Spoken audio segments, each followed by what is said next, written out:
Hi guys, welcome to our channel mister సిసింద్రి.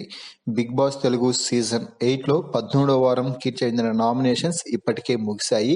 13వ వారంలో ఏకంగా మొదటగా హౌస్లో ఉన్న ప్రతి ఒక్కరూ కూడా నామినేట్ అవ్వడం జరిగింది. మెగా చీఫ్ అయిన కారణంగా రోహిణి మాత్రమే నామినేట్ కాలేదు. మిగిలిన సభ్యులందరూ కూడా నామినేట్ అయ్యారు.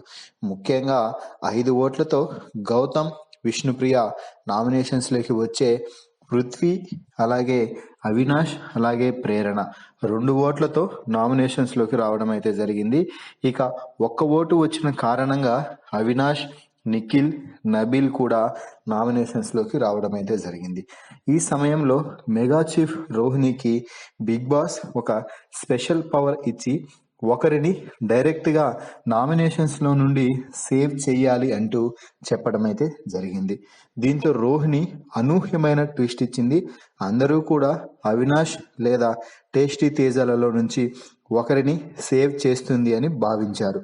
కానీ రోహిణి అనూహ్యంగా నబీల్ని సేవ్ చేసింది. అయితే నబీల్ని సేవ్ చేస్తూ చెప్పిన రీజన్ మాత్రం హైలైట్ అని చెప్పవచ్చు.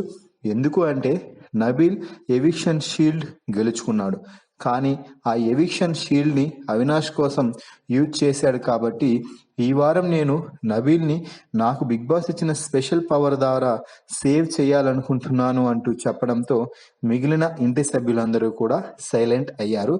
ఇక అవినాష్ అలాగే టేస్టీ తేజ కూడా రోహిణి చెప్పిన రీజన్కి కాంప్రమైజ్ అవ్వాల్సి వచ్చింది. సో ఫైనల్గా ఈ వారం అంటే 13వ వారం నామినేషన్స్లోకి 7 మంది హౌస్ మేట్స్ అయితే రావడం జరిగింది. ఆ 7 మంది హౌస్ మేట్స్ ఎవరు అంటే గౌతమ్, విష్ణుప్రియ, నిఖిల్, టేస్టీ తేజ, అవినాష్, పృథ్వీ, ప్రేరణ. మరి ఈ 7 మందిలో నుంచి ఏ ఇద్దరు 13వ వారం డబుల్ ఎలిమినేషన్లో భాగంగా ఎలిమినేట్ అవుతారని మీరు భావిస్తున్నారో వారి పేర్లని కామెంట్స్ రూపంలో తెలపండి. మరిన్ని బిగ్ బాస్ లైవ్ అప్డేట్స్ కోసం మన ఛానల్ని చూస్తూ ఉండండి. Please subscribe our YouTube channel mister సిసింద్రి.